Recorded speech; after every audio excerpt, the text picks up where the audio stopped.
I've been starting all of them. You say your name, your pronouns, and then any self-identity you feel is relevant, like where you grew up, what generation you are, like the way you perceive your race or the way you identify, things like that.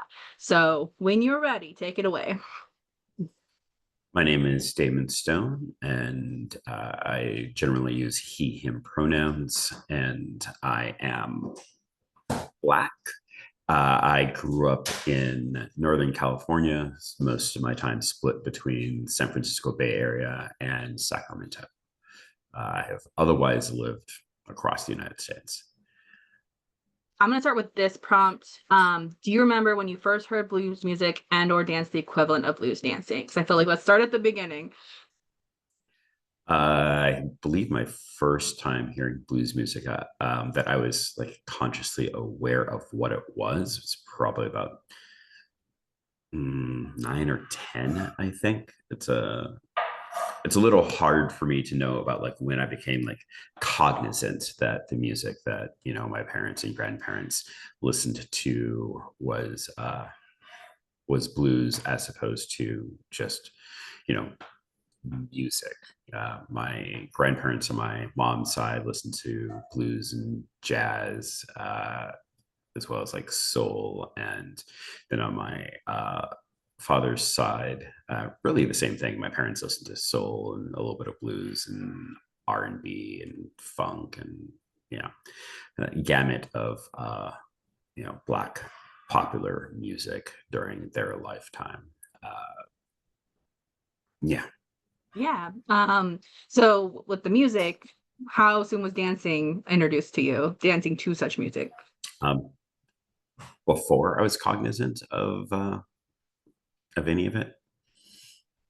Like, I And mean, it it was seems just always sort of a thing. I know that, being encouraged to dance at family gatherings and holidays and birthday parties and stuff where there was music was uh, a common, frequent thing. But, I didn't think of it as anything particular or special or different or categorical until, I started being shown some specific steps and specific kinds of movements or dances. And even then, it was still very like specific to like the cultural context. Like, I'm going to teach you this dance, I'm going to teach you this step. I'm going to show you how we danced to this music. And sometimes it was a little bit on the more formalized stuff with those words, and other times it was just, learning through osmosis. Like, this is the way that everybody was, moving. And if I was going to, also move in that familiar space, I clearly needed to be doing something similar. And it was the only example I had. So, copy as well as I could. nice. And I think it's maybe your bio or something. You said like one of your female elders like really took you under their wing when you were like 10ish or something. Uh, well, it happened in a couple of different stages. So, um, my parents would occasionally drop me off with my grandfather and his wife, my dad's step mom, and uh, well, they would go out and have their dates or hang out with their friends and stuff like that, and it was a great time for grandkid time. And there was a cartoon that was playing, and in it there was you know a character who is singing Ella Fitzgerald's 5 o'clock whistle, and I was singing that. And my my grandmother was surprised that I had caught it from a cartoon, but then just asked, like, did I want to know how they used to dance to the music? Because I was, prancing around, trying to, grab snacks or candy or whatever it was. And that sort of became the thing where when I was with them, either she or my grandfather would, you know, put on music and we would, dance around the house. Again, still pretty informal, but a pretty regular thing in the context of spending time with them. Uh, and it didn't get more formal than just that kind of thing until I was in my early 20s, I want to say, maybe somewhere between 22 and 24, if I'm remembering correctly, where I was at a Thanksgiving dinner at my parents' house, and I had Marshall and Gene Stern's book, Jazz Dance, and my great aunt on my mother's side saw it and was asking, like, whose book is this? And then, we started talking about it. And then she and her husband, my great uncle, and then his sister, which was his sister, who was my grandmother, started reminiscing. And they talked about the dances from the book that they remembered and the things that weren't there. And they were like, oh, okay, this is like information that I have not, heard before. And by that point, I was, a pretty regular social dancer. And this was just like new academic information as opposed to the opportunity to learn new dances, in a familiar setting again. So that was when it started being more purposeful, more really trying to learn the steps rather than, and understanding the context and the music rather than just, it was an opportunity to spend time with, family elders. Yeah, so it's not like you were like engaging on a new level of Mhm. like filling in some blanks, getting some more depth, Yeah. Well, and it's the instead of difference like between being 6 years old and being in your early to mid 20s. yeah. So you said you were already social dancing, so was that like Lindy Hop, like another such social partner dancing? Uh, yeah, yeah. Yeah, because Just I have. generally, like swing music at that point Mm. was really popular in California. Still, pretty underground. Like there hadn't been a, quote unquote revival. Um, that resurgence of swing music and swing dancing on a national scale had not yet happened. This was still several years before, the Gap commercial and stuff like that. So it was house parties and, you know, several songs being played in there would also happen to be swing songs as well as whatever happened to be like popular at the time.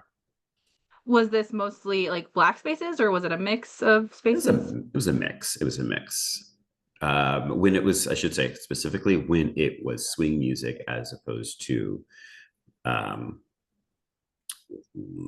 like early rhythm and blues, soul music, and some like later blues as the partner dancing music. When it was the swing, when it was jazz and jump blues, it was very much white spaces. When it was, you know, for lack of a better term, more down home music, it was in black spaces. It was, my black friends. I was at their houses and having parties and stuff. Yeah. So I'm gonna kind of lead into this uh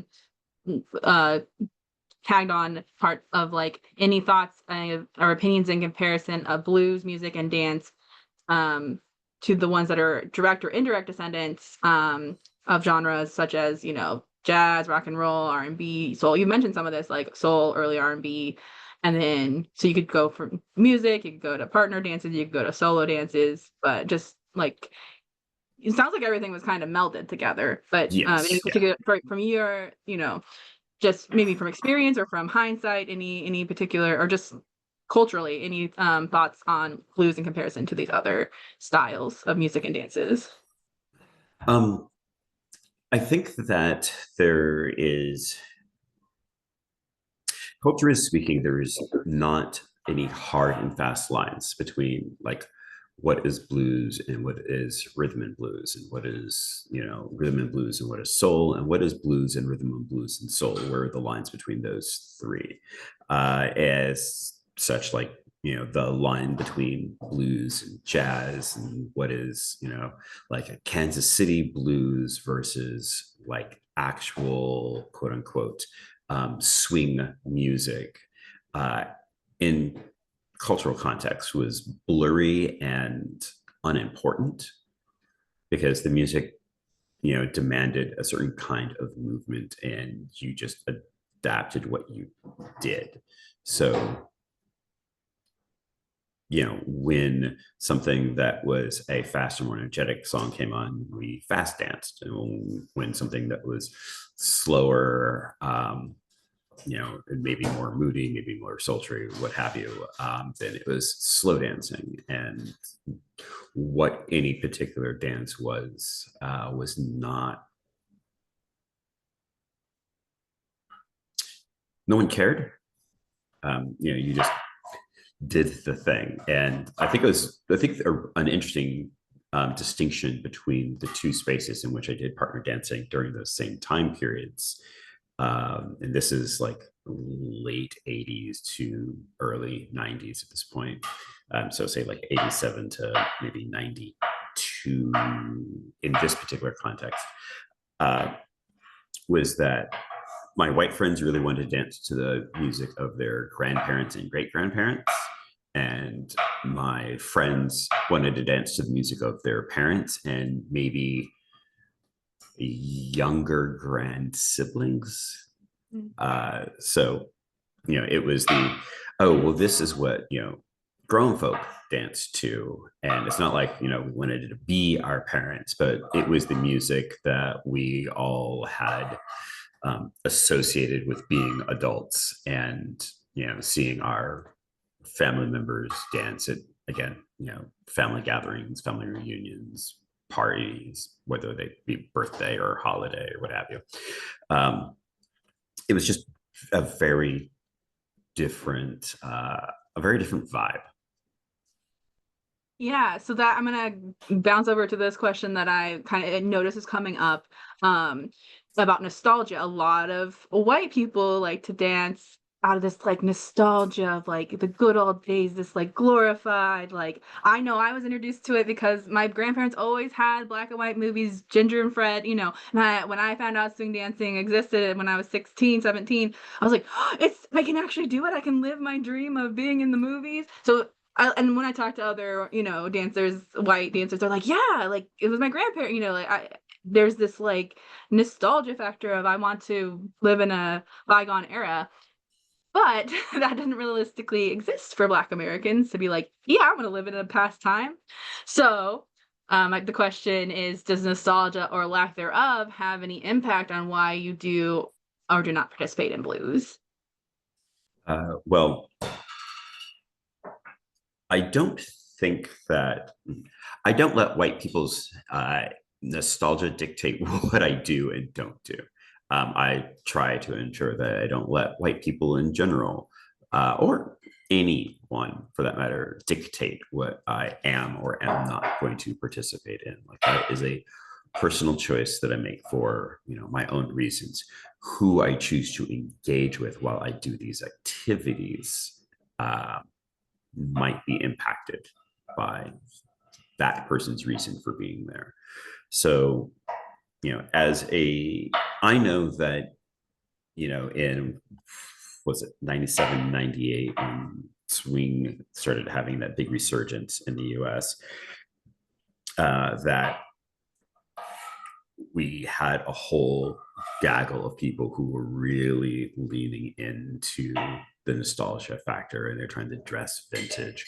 And honestly, even in sort of like the house party underground club scenes that were like white dominated swing and jump blues, there was a lot of like vintage um, aspiration. And as a general rule, I just did not dance with people who dressed like that, because I didn't understand it. I didn't understand why anyone would want to glorify that past. I think that the way that I always been taught is like, yeah, there were some great things that happened, during that time period. Harlem Renaissance is, an excellent example of it. The the legislative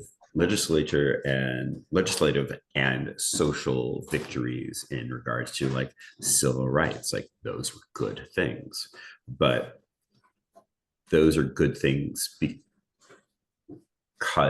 in contrast to what came before.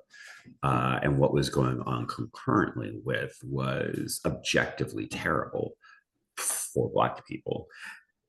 So, the recognition like, oh, here are some amazing things, and we should honor these things, but we should not let that shine of those things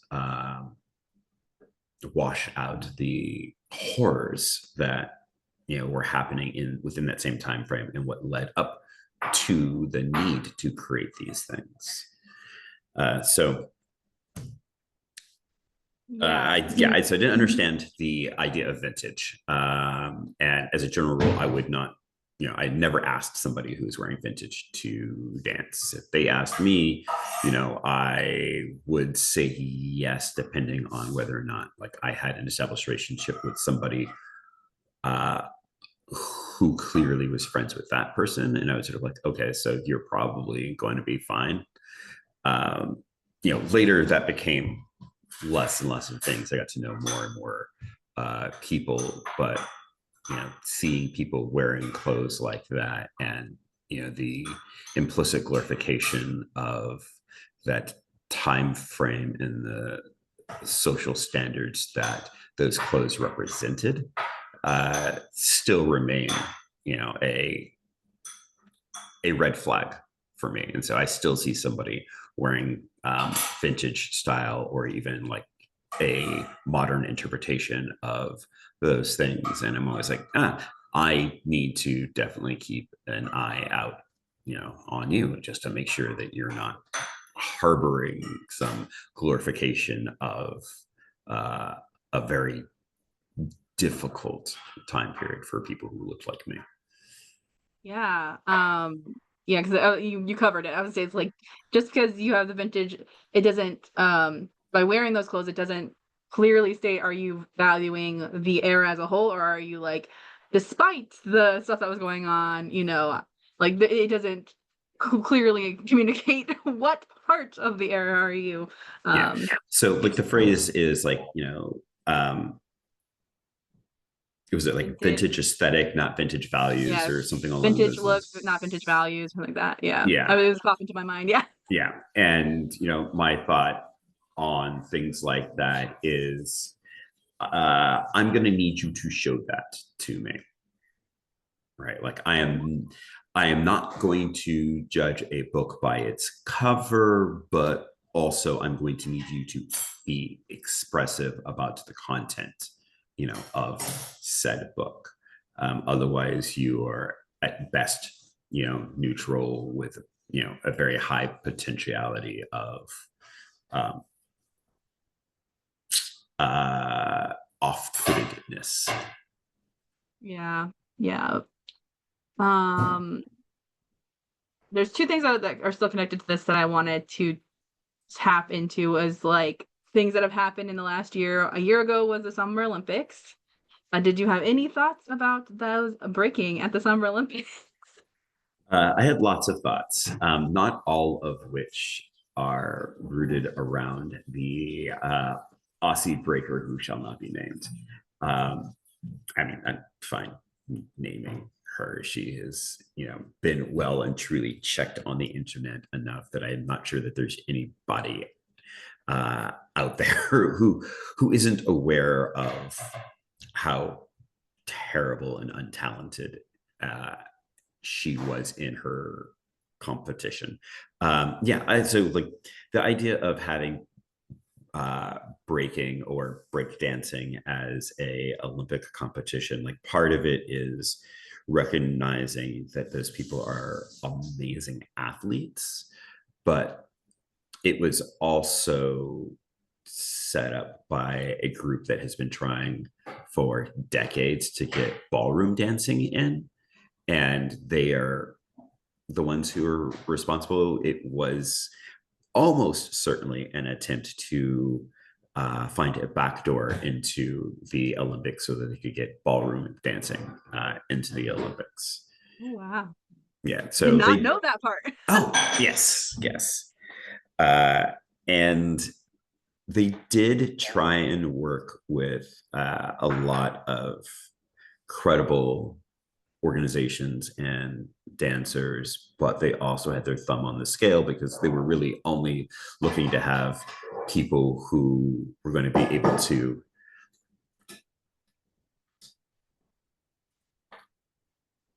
who they were going to be able to ensure were going to carry forward their version of it. So they were looking for legitimization at the same time of like, oh, okay, you say that these things are going to be necessary to be judged. Well, in order for that to be true, here are the things that would have to happen. But, we have this, well-established standards that we could use and we could adapt, what you're doing to fit this. And, doesn't that sound like a great idea to get, breaking into the Olympics? And, there were people who were like, yeah, because getting it on the world stage was a massive priority to some people, specifically those who were capitalizing off of breakdancing, whether that's because they're paid performers or paid judges, and commodifying it was how they made their livelihood. But there were also some people who were like, look, I just want the culture to be out there. And regardless of how inauthentic the rules might be and the setting might be and the people who are present for the dancing, there's going to be a whole lot of people who are going to be seeing real breaking for the first time. And so, I don't fault anyone who was a part of giving it that platform from within the culture. I think that it was set up to fail, not intentionally. Again, like the main organization's whole point was to try to use it as a backdoor to get ballroom dancing in. But it was set up to fail because they had no fundamental understanding of what made breakdancing great. And you might notice that sometimes I say breakdancing and sometimes I'm using the term breaking. And to me, there's a distinction there. Breaking is the thing that people do in the culture, dancing to the break beats. And break dancing to me is more of the popularized, commodified version of it. So you'll get amazing breakers who will enter into a break dancing competition, and they will look amazing, and they may or may not win based on the specific rule set. But then you have some people who are there to play the game, and that is a different culture than the one that when I was in my pre-teens to early teens that I was partaking in. Not that one is necessarily better than the other inherently, just that when you take something that is a cultural art form and then you release it to a group outside of the culture and you change the intentionality behind it, it's going to make it different, not worse, not better, just different. I've done martial arts like forever and a day. And, my dad was a student of jujitsu and a competitive judoka, and judo comes out of jujitsu and turned into a sport to allow for real strong use of the art, but in a way that was fundamentally safer.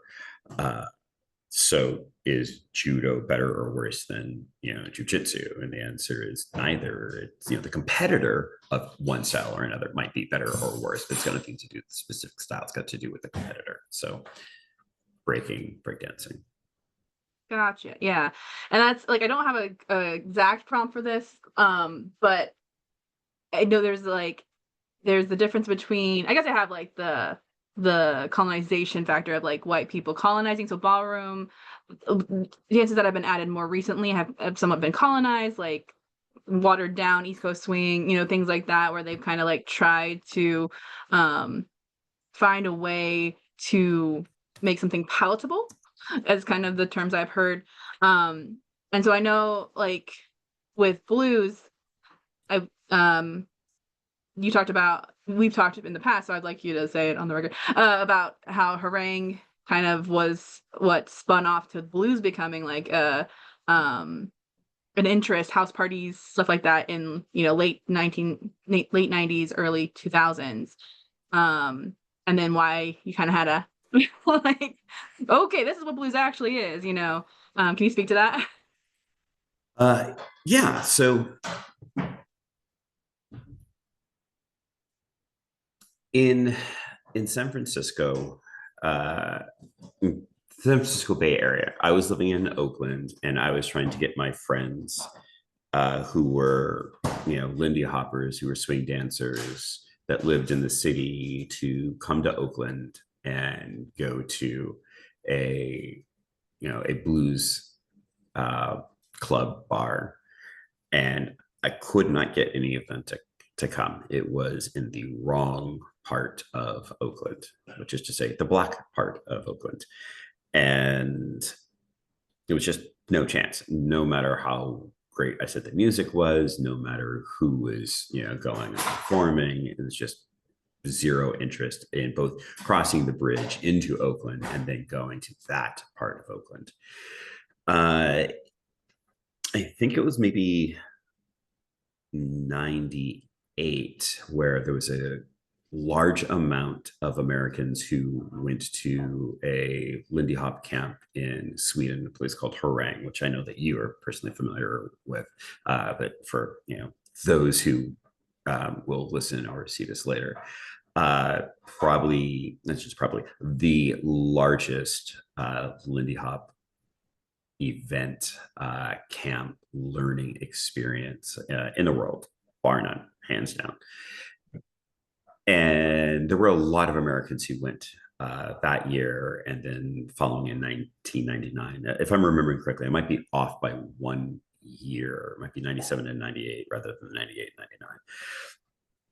But they got fascinated and fell in love with the night at Harang that was called Blues Night.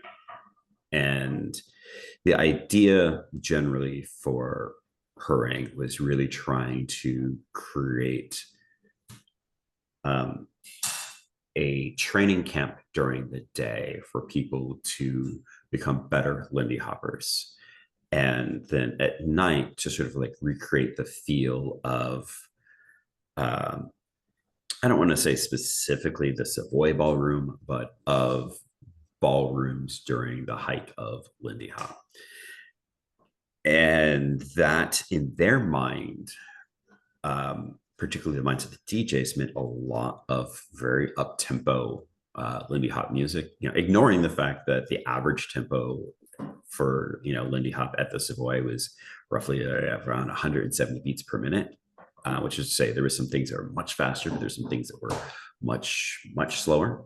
And that the bands that played at the Savoy were what we would think of as capital S swing bands, but they were primarily dance bands. And if you remember what I said before, that Black people didn't really make a huge lot of distinction between like these different kinds of music. And if you were a band that played for dancers and you were expected to be able to play whatever kind of dance that they wanted to do, at least all of the popular ones at the time. So you had Chick Webb and his orchestra playing waltzes. There was going to be some foxtrots. There was, wouldn't be surprised if there was a polka. Like it just really was like, oh, this is what's going to get people on the floor and keep them on the floor and keep them happy. And that was the kind of music that was played. But the result of having a lot of songs back to back where you were, at 190 or above with a couple of four-ways down into like the 160s and 170s as their slow songs, is that people got really tired. And after having worked all day at learning how to do Lindy Hop and then dancing for 2 to 3 nights at that tempo, they were looking for a break. And so Blues Night had been invented, a decade and a half prior to that. And the idea there was, rather than trying to create like an environment that was conducive to like the ballrooms, or like represented, not represented is the wrong word, inspired by the ballrooms in the mid to late 30s to early 40s. They went for the inspiration of like a blues bar, a juke joint specifically. And I don't mean like South juke joint. I mean like a dance club slash bar that had a jukebox, and it would have a variety of music, of which blues was heavily featured, as was rhythm and blues, as was soul, as like early forays into funk, a little bit of jump blues. So the DJs played that kind of music. So the tempos were definitely slower, and the dancing was much more intimate. And I don't mean intimate between a partner and partner. I mean, if I'm dancing with this person over here and you're dancing with that person over there, you and I and our partners are more intimate with each other because our bodies are right next to each other, because it wasn't held in like the ballroom space. It was held like in the downstairs bar. And so you get all these people packed into the space. And so everybody was dancing in a way that, was their best interpretation of moving themselves to the music. And so these Americans came home and they loved that. And so they wanted to start their own blues night. But many of them, I'm not going to say all, but decidedly most, had no understanding that the dancing that they were doing, the music that they were doing too, was not blues. They just took what they did and the music that they heard and transferred it to house parties and side rooms at Lindy Hop events. And as you would imagine, a group that was 98% white, 98% early 20s to maybe early 30s, in a house where music was, being played that was slower, and their bodies were packed more together and the lights were down low. Things that were not about the music or the dance also started to happen. And so there was lots of people who thought that, blues dancing was inherently sexy, or even, romantic, that it was more intimate in that way than, Lindy Hop was. But again, in partnership as opposed to intimate because of physical proximity to everyone else. And they started calling the things that they were doing blues dancing and started trying to teach it. And that was when I and a few other people who had been raised with these kinds of dances and this music were pointing out, like, no, that is,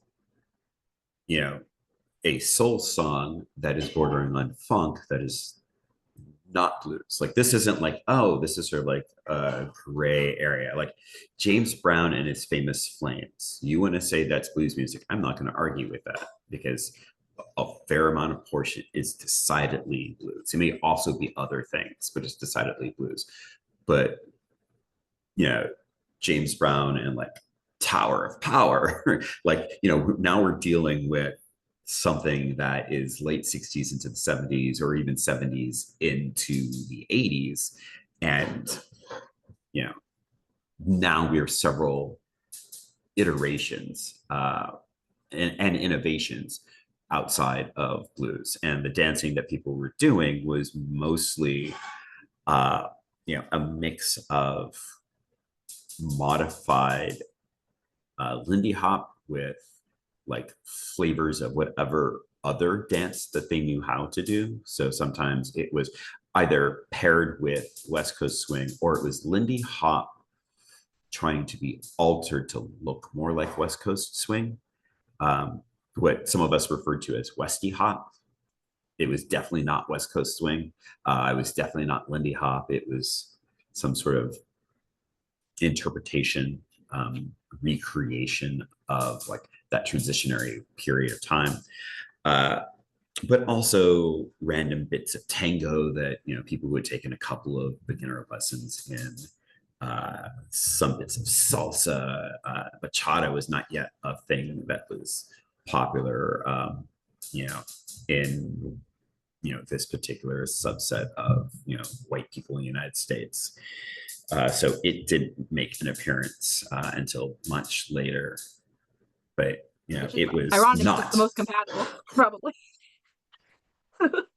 I mean, Anyway, you know, yeah, if you compared like the various Latin dances like salsa and, you know, cha-cha, you know, they would definitely have a bit more resemble, you know, mambo would have definitely much more of a parallel to Lindy Hop, and bachata would be like the equivalent of like Latin blues dancing. Like, yeah, we're doing cross-cultural comparisons, and while all of them are like Afro-Latino in, you know, uh, in like various influences, they are decidedly, you know, still right. cross-cultural.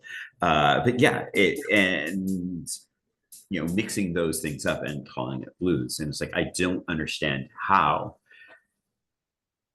these people could recognize that like Black people make a lot of music specifically for dancing and do create a lot of dances for that music, but somehow entirely failed to come up with any dances to what was the most popular like party music in Black communities across the United States for like 2 to 3 generations. Like it was just a complete lack of curiosity, um, or critical thinking, you know, and it, you know, it was a concerted effort to get them to stop calling the thing that they were doing blues. And the lots of people started to try and put different um, prefixes onto, you know, what we were doing. They call us trad blues. I'm like, look, it's just blues. Like it's either blues or it's not blues. It's not traditional blues or modern blues, because if it has the word blues in it, that means something very specific. You know, like traditional blues dancing is not a snapshot. It is not like this one moment in time. The whole point of the traditions that created blues dancing is that you as an individual must always seek to innovate. You must always be self-expressive. And if you aren't doing those things, then you're not dancing within the tradition. So all traditional blues is by definition modern blues. Um, you know, modern at any given time, contemporary at any given time. What is the specific context and the group that is doing it? The thing that they're doing is a modern dance for that time period. You know, the modern trad blues dancers of the 20s and then those of the 30s, they're doing different things. Each of them would consider what they're doing traditional, and each one would qualify, you know, by, you know, the, you know, definitions of contemporary and modern in regards to art and cultural movements as those things. So and then they would try and say there's like, oh, well, we do like house party blues, and I'm like, again, that's just blues. Like 80-90% of the dances that I know originated in house parties and juke joints. you can't say that you're doing house party blues if you're not dancing within that kind of vein. And I don't mean to say that they have to be doing those specific dances that I know, but those specific dances are blues because of this thing, and they're house party blues because of the context in which they're in. And you are claiming that the context of being in a house is all that is necessary for the thing that you do to be house party blues. Eventually they start saying, well, we're going to call the thing that we're doing fusion. And I'm like, great, that's good on you, because it's absolutely fusion. Also, Lindy Hop is a fusion dance, and most of the blues dancers are fusion dances. But I will not, try and dissuade you from using the term fusion, because I 100% approve of you, acknowledging that the thing that you're doing is an amalgamation of the different dances that you know. And then they immediately start saying blues fusion. I'm like, no, there's no blues in your fusion. And they're like, well, we dance to slow music. I'm like, I can think of 5 dozen dances whose tempos are in the same range that you're talking about, and none of them are blues. It's like, well, we dance to music that is emotional with a strong backbeat. And I'm like, okay, so you just dropped like 12 out of those several dozen that I can think of. It's like, oh, well, we do 2 beats. I'm like, okay, so you dropped another 4 out. Like, none of them. They're like, oh, okay, well, we're super grounded. I'm like, some of you definitely are, but you're not grounded in the way in which Black and African American and African aesthetic dance is grounded. So I don't dispute the fact that you're grounded, but you're not grounded the way that we're grounded when we do these dances. So that still does not count. Eventually, most of them have gotten rid of adding blues in any regards to what it is that they do and teach, with the exception of those who have actively trained in blues dancing, actually studied blues. And, that's great. Now there are definitely people who have really studied blues and are adding elements into their fusion dancing, and that's great for them and their students and the people who get to dance with them. And it's great for me for when I get to dance with them or their students, because I'm like, yes, you are speaking with a grammatical structure that I am familiar with. Yeah. No, thank you. That was a great succinct like way of kind of I going don't know through. about succinct, but I mean, thorough. you could have gone, but yeah, it was thorough. That was great. So you mentioned the like sexualization. Like I know blues can have a connotation of being, oh, that's sexy. Oh, that's like that was my first impression, because someone was using the term blues when they weren't doing blues, and I was like, I will never be a blues dancer. That's just whatever that is. And so I had like thankfully I had friends who helped me, like they're like, no, I think you actually would like blues. Please like actually give blues a chance. And we had some great people who had gone to California, come back to Florida. They were teaching blues at the lessons at the blues night. Then they would play music afterwards, but the lessons were blues. Like, so, and I was like, oh, I get it. Like, I do like this. So yeah, yeah, I was very much. I was 2012, so I mean, I think that was really when they were trying to.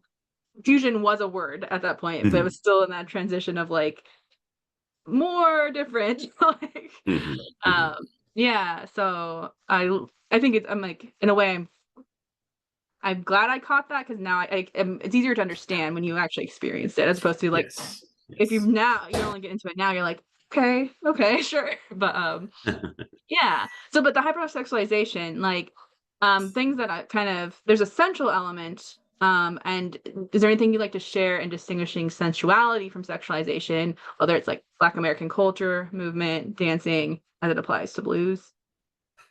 um, People are people. And if you are a nerdy goofball, you're going to be a nerdy goofball when you're dancing. That's who you are, at least when you're dancing authentically. That's who you are. And that's awesome, because that's always going to look amazing on you, because it is who you are. If you are, a you know, sensual, sexy person who owns, their body movement and enjoys, moving it through space, then their dancing is going to reflect that, and that's great and wonderful and beautiful for them. Uh, but understanding that if I'm dancing with you and the music is something that I find sexy, something that I find attractive, and that's the kind of, you know, person I am, or the mood that I'm in, and I am attracted to you, I might try and see if we could have a sexy dance, and you might be like, yeah, I'm picking up what you're putting down, let's do this, and then we can have a very sexual, very sensual dance. And then depending on who we are, that might carry off, for several more dances. That might carry off the dance floor, that might, involve us dating and going into long-term relationships, whatever those kinds of things might look like.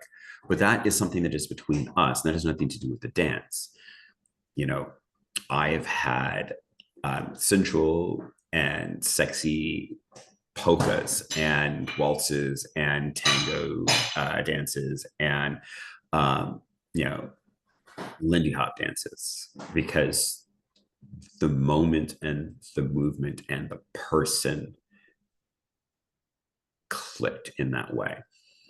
Uh, and again, if we're, just like the quote unquote blues house parties, so the people coming back from harangue and, spreading the house party vibe, that is not so dissimilar from the people who were in juke joints or house parties in the 30s, 40s, 50s, 60s, 2020s. Like, if you're at a house party and you are all in that specific range where you are somewhere rolling around that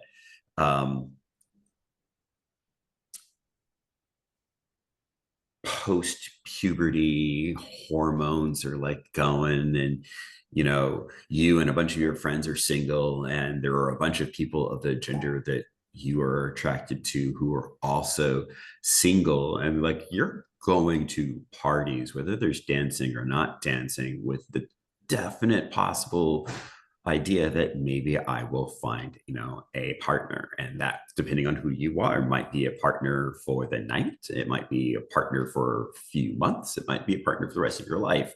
But like, everybody in their 16s to, call it, early 30s has that kind of mentality, based on hormones alone, bouncing around in the back of their head.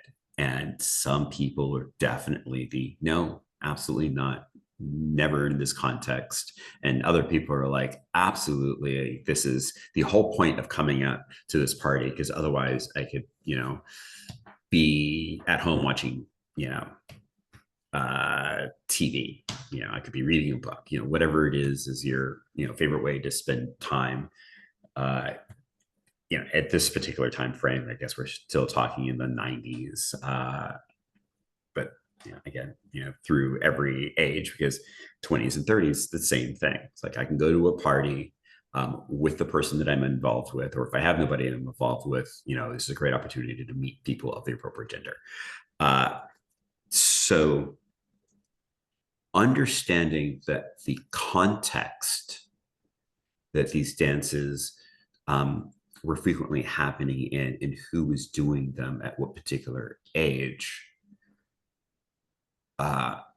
does not mean that the genre of dance as a whole is sexual, or even sensual, beyond the fact that we have senses and we are utilizing them as we are dancing. I mean, if you've watched ballet or contemporary or modern dance, if you've seen a tango, hell, if you've seen somebody doing jive or bachata or salsa, like those all can be very sensual dances, but they also don't have to be. Blues is no different. Um, I do believe that this is a place where like white supremacy um, has, you know, once again reared its ugly head in regards to like, oh, like this music and these dances, or at least the context in which this music was done for dancing, was done by Black people, and we all know that Black people are insert, hypersexual trope here. So, Yeah. that is what I think of that. Like learning these dances from my, elder family members, which did involve dancing with men, as they were, putting me in the followers role so that they could show me what something felt like. Like there was nothing, sexy about it. But when I was doing these kinds of dances with, my peers, when I was in, my late teens through like mid to late 20s, the context would determine like how much sensuality or sexuality I would bring to it. The person that I was dancing with. If I was dancing with my girlfriend at the time, I'm dancing in a very different way than when I'm dancing with one of her girlfriends, one of her, female best friends. And that, when I dance with, someone today, as a married man, I am not looking for, anything other than having an amazing dance. And sometimes it still clicks, and the dance that happens is sexy and sensual, but it is with very specific context that like we're in a safe place to express what we're feeling from the music with each other, in the same way that two actors can be on stage and engaged in something sensual or romantic, and then the director says cut, and they both just walk away. Like art is art. Yeah. A real quick, I wanted to touch on the scene from Sinners where he's calling the ancestors. You've seen Sinners, yes? Yes. And I'm curious what you thought, since it is a blues juke, juke joint, and it'd been blues music up until that point. What did you think of the scene where he's calling the ancestors and I thought it was the future? amazing and powerful, and like culturally speaking, it was probably like one of the best representations of like being sent, like the idea that you were in that moment of artistic creation, and you tap into a cultural gestalt, an ancestral memory, if you would, if we're going to get Jungian up in this piece. It was really powerful from that context. Now, the, dance historian and blues dance instructor, amongst other, African American vernacular dances, was like, I would have really liked to have seen them do more actual blues dancing rather than sort of like simplified swing dancing in the context of a blues juke joint, leading up to having actual Lindy Hoppers and poppers, lockers, breakers, all of that showing up. So there's that point, but you're gonna get what you're gonna get what you're gonna get in Hollywood, and the dancing was fantastic. Every dancer in there was lovely and wonderful. So I can't be overly critical about not seeing somebody doing the slow drag or somebody doing funky butt or what have you. Yeah, I felt like it was a little bit more speaking to the musical through lines than to maybe the dance. I mean, I guess they are showing dance, right? But like blues, blues was like the influence into blues, blues influencing future, the innovation Yes, into the yes. future. That's what it felt like it kind of capsulated. Yeah. Uh, Oh, I mean, definitely all of the dancers from the past and the dancers in the future. Like, I'm not referencing those. Those were 100% on point. It was just the dancing that led into that of the people who were supposed to be, um, you know, at Juke. That those are the ones that I'd like to see, representing a little bit more of our dances. yeah, for being a blues juke joint, the actual blues dancers maybe weren't the representatives that could have been. Yeah, Yeah. and Okay, so I don't know which one you want to go for first. We got cultural legacy, we got tokenization, we got code switching. Do you have a preference? I don't. I think they are all they're all important topics. Yeah. Let's do cultural legacy first. I feel like cultural legacy, then tokenization, then code switching makes sense. Sure, So cultural legacy. So do you want me to do all three questions and so you can kind of sure, sure, we sure, yeah. sure. So it's is cultural legacy crucial for authentically engaging in the blues? And then connected to that, have you experienced expectations of what the blues scene standards should be and how to behave that uphold or maybe undermine Black American cultural standards? Finally, does the Black American culture as a matriarchy factor into blues spaces? So that's the cultural legacy. Mhm. Uh, so I think a lot of it just sort of depends what you mean. Like when you say cultural legacy, what are you specifically referencing? Yeah, so I guess yeah, so I'm feeling like okay, I'll put it this way.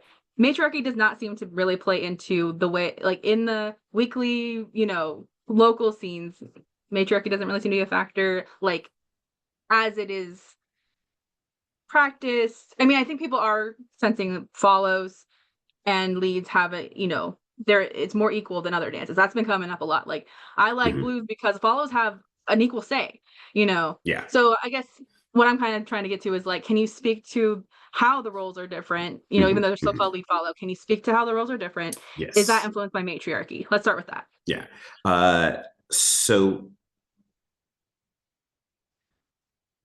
the way that the analogy that I use when I'm teaching the roles within uh, blues dancing is that I liken it to a conversation.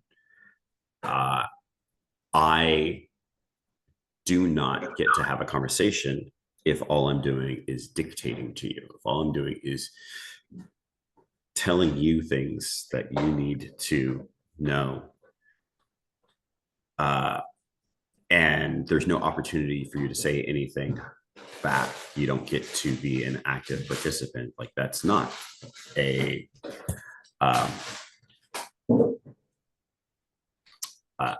that's not a conversation. That's just me talking. Maybe it's a monologue. In a conversation, there has to be a back and forth, and in a good conversation, whatever you say to me needs to be related to what I just said, and whatever I say to you needs to be related in turn on the thing that you just said. So, lead if dance is a conversation, the relationship between leading and following is that the leader gets to speak first. Doesn't get to speak last. The thing that they're saying is not the most important. I just get to say, um, I just get to say that I am starting to get hungry because it's getting close to lunchtime. And then I don't get to control how you respond to that. I just need for it to be a response to what I said. Um, and if it's not an obvious response, then your job as an equal partner in this conversation is to show me that through line. If you start talking about um, exercise, like I need you to say oh yeah, so I've been working out really much, so I need to lunch isn't really a thing for me because I have to eat, every 2 hours now. So I'm having like 5 meals a day. I'm really more grazing than having meals. Like, okay. Thank you for showing me what the context is of your starting to talk about your exercise regime. Now, would you have been a better conversationalist if you had said it in reverse order? Like, I'm not really eating lunch these days. I'm really more grazing because, and then starting to talk about your exercise routine. Like, that's going to make it easier for me to follow you following my conversational prompt. Right. And then you have given me lots of different threads to pick up on. I could talk about my own exercising. I could talk about, grazing, or you talking about grazing makes me think about cows. And now we're talking about, actual animals and their grazing habits. Like, I don't know, but there's lots of things that you said that I could respond to. And I just need to pick one of them and follow that. And then whatever you respond is going to come back the same way. And it's the same thing in a conversation of dance context. I, as the leader, am going to say the first thing. Let's go here. And you are going to say, yes, let's go here like this. And you're going to put some kind of movement on it, or maybe a literal twist, but a twist on the thing that I said. And then whatever I do next needs to be in response to that. And as long as we are responding to each other, we're both active participants in the conversation with an equal amount of say and influence about where it's going to go next. Problems develop when the leader thinks that they, I say they, but when he decides that he is responsible and it's going to make things happen and move the follower, in which in this case I could say her, around the floor, making her do what he wants. Now, when I'm teaching, I'm very clear about dividing gender out of the roles. Like, they exist in the manner that they do because of gender dynamics in African American culture and Black culture. But in this context, I'm adding he and she back in because it is overwhelmingly men in the role of leader who believe it is their job to dictate to the follower and make the follower do things. And it's overwhelmingly women in the role of followers who have to put up with that BS. So, which is a very patriarchal, right? That's a very patriarchal way. The he, she is kind of is reinforcing a patriarchal model. yeah, So the well, other I mean, way, I don't even want to say that it's reinforcing a patriarchal model, as it is the play out of white patriarchy within blues dance. Because in Western partner dancing, the leader is traditionally a man, and the follower is traditionally a woman. And the way that lead follow works in those dances is set based on white gender dynamics, which is decidedly patriarchal, infantilizing, misogynistic, dismissive, a relationship of dominance and submission, and superior and inferior.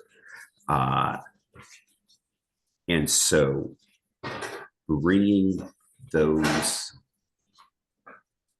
enculturated concepts of gender dynamic and therefore dance roles into blues makes it really difficult for people to understand. Like, if gender is a social construct, then different culture, it's a cultural social construct. Different cultures who create different societies are going to have different dynamics and what is considered, male and female and masculine and feminine. And they are not going to align one for one, you know, tab A into slot B kind of situation between the different cultures. And this is not meant to imply that, you know, African Americans, that Black culture does not deal with its own, you know, toxic masculinity or patriarchal BS or any of those things, because it absolutely does.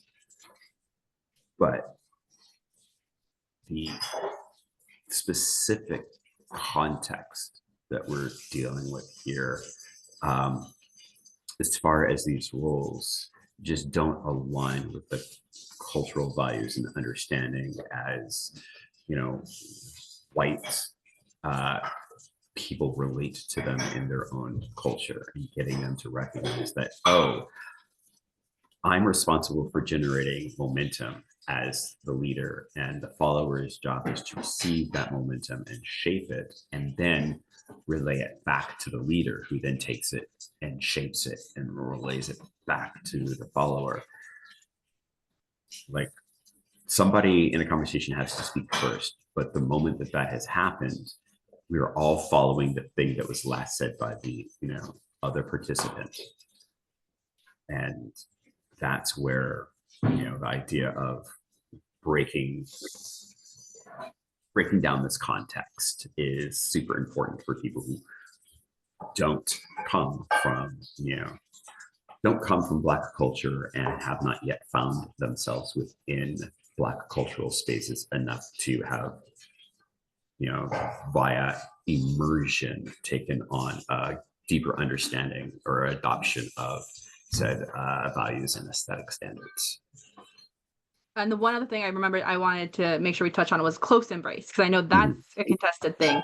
And you had mentioned to me before, like, why close embrace was so important because of the whole like Reconstruction. So could you speak to that real quick? Sure. So close embrace has two very specific reasons why it is the default for Black American partner dancing. You know, the technical one is that if our bodies are touching each other, like bodies, torsos are in contact with each other, the movement that you do is transmitted directly into my body.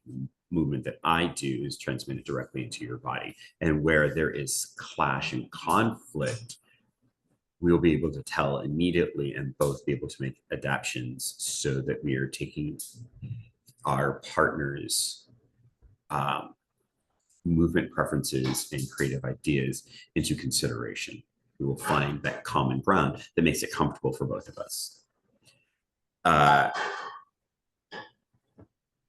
When you have the cultural context, the acknowledgement that, you know, Africans in America were denied bodily autonomy, along with religion, along with, you know, right to choose who your, you know, romantic and sexual partners are going to be, so that you can produce offspring for, you know, your, you know, owner, which, you know, they were going to try and make profit off of, either by work or by selling them.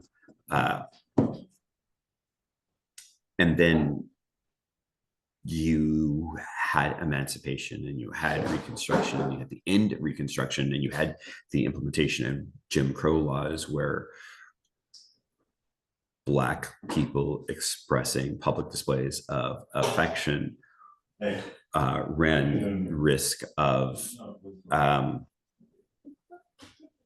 offending, you know, the white gaze, and offending white people could, you know, get you killed. You know, if you were lucky, it was maybe a small beating and some small amount of jail time. But, you know, if you were unlucky, you were just lynched. And when you had Black people gathering outside of white gaze, that physical contact becomes a revolutionary act. It becomes an act of resistance, a recognition of humanity of this person in the same space. I was say, yeah. I don't know if there was anything else to say to that, but that was a great way. Like, yeah. I think that's a lot of context that people aren't thinking about when they're prioritizing their sensibilities of their culture, like of especially a puritanical, patriarchal like lens of, well, I don't want to be forced into something. It's like, are you being forced or are you choosing, like choosing what you engage in? You don't have to choose to dance this dance. Like, Yeah. I mean, if I sign up to be on a American football team and I put on the pads and I put myself in the field and then I get, sacked, like saying that I was forced to be in this situation. Like no one gave me consent for a traumatic brain injury. Like nobody asked for my consent for a concussion. I'm like, you're playing football. You're wearing pads and a helmet. How much more general context was necessary for you to understand that the thing that you were doing was going to be dangerous? And you've seen people play this sport, and so you knew that people were going to try to hit you, because literally the only way to stop the play is to get the person who has the ball down. And you've also mentioned tango. We talked about tango. Like people, I don't know if there was in the past more resistance, but currently tango is very much like people don't seem to say, "Oh, I want to do tango, but I don't want to be in the close. I don't want to be in the A-frame." Yeah, I mean the same thing for Balboa. And in a lot of cases, it is these swing dancers, or even like 20s Charleston. There's these people who have been exposed to or explicitly spent a significant amount of time around or dancing and studying themselves these other art forms where physical contact of the torso is a universal expectation, and they have no problem with it in that context. Like even the jockey position in Lindy Hop is close embrace. Like it does not have to be, my chest to your chest. It could be, my rib cage to your rib cage and us having our arms around each other. And that is still a form of close embrace. And if that's the kind that you're cool with, then do that. Like you don't have to opt for, the most like parallel version of close embrace. My thing is just that if you don't want to dance close embrace with somebody for any reason or no reason, there's nothing wrong with that. Don't tell them that that's not what you want. You want to dance in a different position. Let them know. Unless they're an absolute jerk, they will say okay, and then they will do that thing with you. If you find yourself never wanting to do it with anyone, then blues partner dancing is not the thing for you. You can participate in this community in a million different ways that don't involve ever having to dance with another partner. You could do solo, you could be a fan of the band, you could just be a fan of the other dancers and come to watch other people dance and celebrate that. You could be there just for community. Like those are all 100% valid things, but trying to change the inherent values of an art form that belongs to a culture that is not your own, because your culture has issues with those things, is wrong-minded to me. Like change your relationship to those things because you're no longer in your cultural space, or find something that is within your own culture that gives you the same things that you do value, that don't put you in a position where you feel like you have to adopt some kind of cultural standard that is not your own.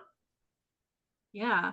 I'm gonna go into the code switching. I think it was maybe more Gray who touched on this. Like Gray was saying, like maybe, we always have to code switch to white, when we're in white spaces. You're in a black space. So I thought of like, should non-Black dancers learn Black cultural values in a respectful, appreciative way, avoiding blackface, such as using verbal encouragement towards others? That's just one example, with the goal to effectively code switch out of white cultural norms and into Black cultural norms as part of participating in the blues. Um, Yeah, so I have been talking about code switching in this way for probably 2 decades at this point, at the very least. And yes, I believe that is an absolute necessity that non-Black people need to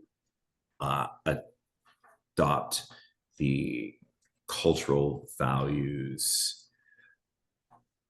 contextually of the art form that they're participating in. So if you are a blues dancer, I expect you to hold the cultural values that specifically inform what blues music is and what blues dancing is, and to center any space that you're in doing those things, participating in that art form, as the default values. Now, that doesn't mean that you need to pretend to be Black. That does not mean that you must take those values um, off of the dance floor and out of that, you know, event or that venue space. Uh, but if you can't hold the same level of prioritization to the values that shape the dance, how can you do the dance? Like if I, believe that, you know, I should hold myself erect and elevated with my arms and my whole body because, you know, that is what, Western European culture tells me is supposed to be beautiful and graceful. And that is what dancing is supposed to be about. Then I fundamentally can't do blues because blues does not value any of those things to the extent that what is valued in blues is the antithesis of all of those things. So you can't hold both values um, and be able to do blues. Now you can hold that as a value off of the dance floor. I like to make sure that I am sitting, ramrod straight. And when I walk around as if I could, balance a book on my head because I was told as a young child that that's the way that things are supposed to be, that, gentle people, should be able to, present themselves in a fashion where, they glide across the floor. And that's fine. I have no problem with that at all until you start bringing that on to a blues dance floor with blues music and claim to be doing blues dancing yeah. because that's the opposite of what you should be doing. So yeah, I believe that code switching, I believe that, authentically engaging in the cultural legacy is a requirement in order to do blues dancing. I think the issues come in with a lot of people not understanding fundamentally what blues dancing is because they don't understand what blues culture is. They don't understand what Black culture is. Yeah. Is there any way to sum up what it is? Like, Yeah. I don't know if that's too hard of a Not in a sound bite. You know, probably. the aesthetics of the dancing uh, are the technical elements that shape the body to, conform to the cultural standards. And so all the things that your blues instructors are trying to get you to do, be athletic, to be, grounded in a way that still allows for an instant response to outside stimuli, asymmetrical lines, the concept of lag, whether it is lag between the partnership and the music, between the leader and the follower, between any part of a person's body and any other part of their body, like all of those things. But you also have asymmetry and polysyndrism, polyrhythms, phonics, like your coolness, all of these things, they are all values in Black culture, specific to Black movement, Black music. And if you can't approximate those things, you will always miss achieving blues dance. Your dancing might be musical and it might be awesome and it might be fun, but that doesn't necessarily make it blues. That worked. And so we have tokenization, but I also know that you guys like a gatekeeping talk at Muse. Is there any way to sum up gatekeeping real quick? So gatekeeping in my mind is very different in Black culture than white culture. White culture is about checking the card at the door, and if it's not the right card, you can't prove that you're 100% the thing that they are looking for, you are refused entry, you're kicked out, you got to go to the back of the line and come back when you've got it. Gatekeeping in Black culture is more of that's not it, let me help you get it. So the thing that you showed me, you've got half of the checks, you need the other half, let me help you get those. So it's not that we aren't going to let you in the space, you can come into the club, but when there's a jam circle going on, when there's a cipher, we're going to make sure that that this is not for you. Not yet. You haven't earned your way into this. It is a privilege, not a right. We'll give you access to adjacency, not access to membership. But everybody there is so happy and to help you understand, to be the thing that you want, because that makes you part of the tradition, that makes you part of the legacy. And I think one thing that I really had to like that really helped me understand like feedback and stuff was like they wouldn't speak up if they didn't care. Like it's actually a showing of care, and that's is a little. And white culture is like, oh, if anyone's saying something to you, it's like kind of a criticism. But Mm-hmm. like what I've heard from my from learning at these national events is like they speak up because they care, like they actually want to help you integrate.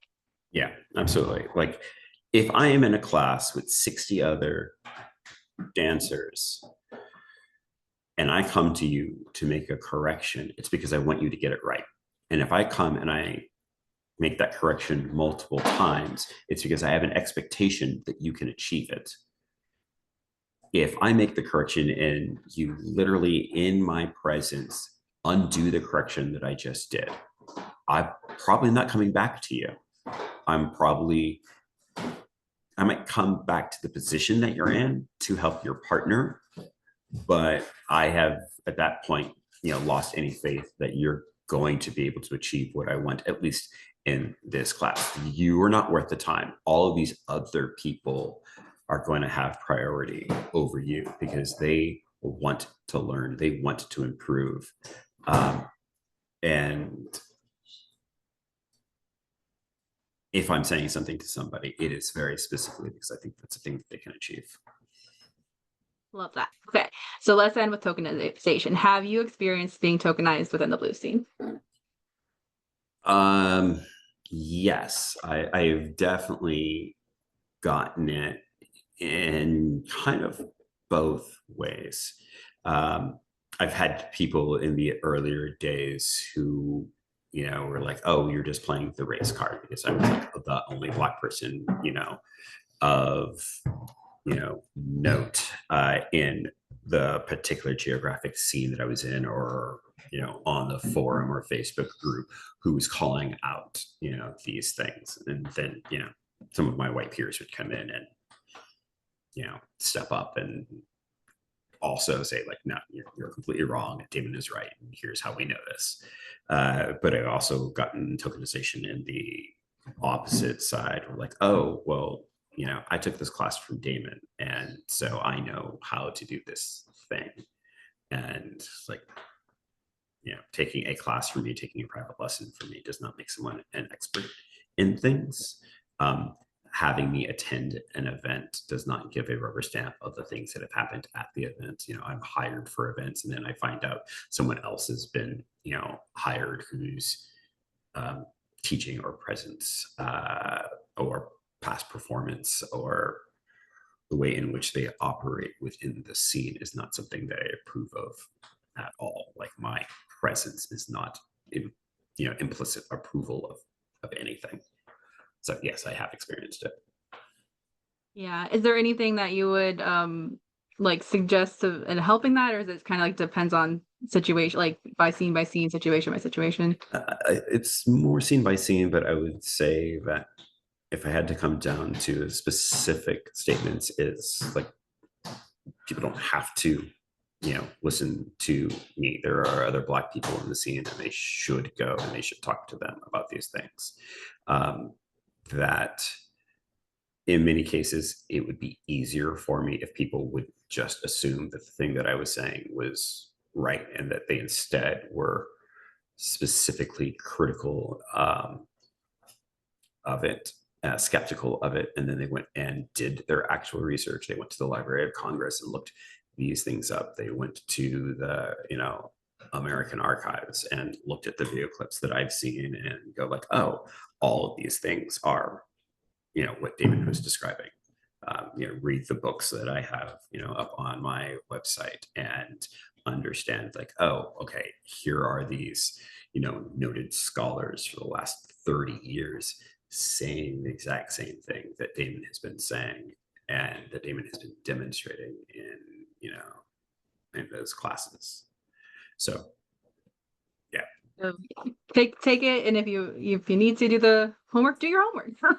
I encourage people to do their homework. Everybody do your homework. All right. We're at time, and I thank you. Is there any last things, or are we pretty? No, I think we're good. Thank you so much. So, like, I am very impressed that like we were able to keep on track. We were able to succinct.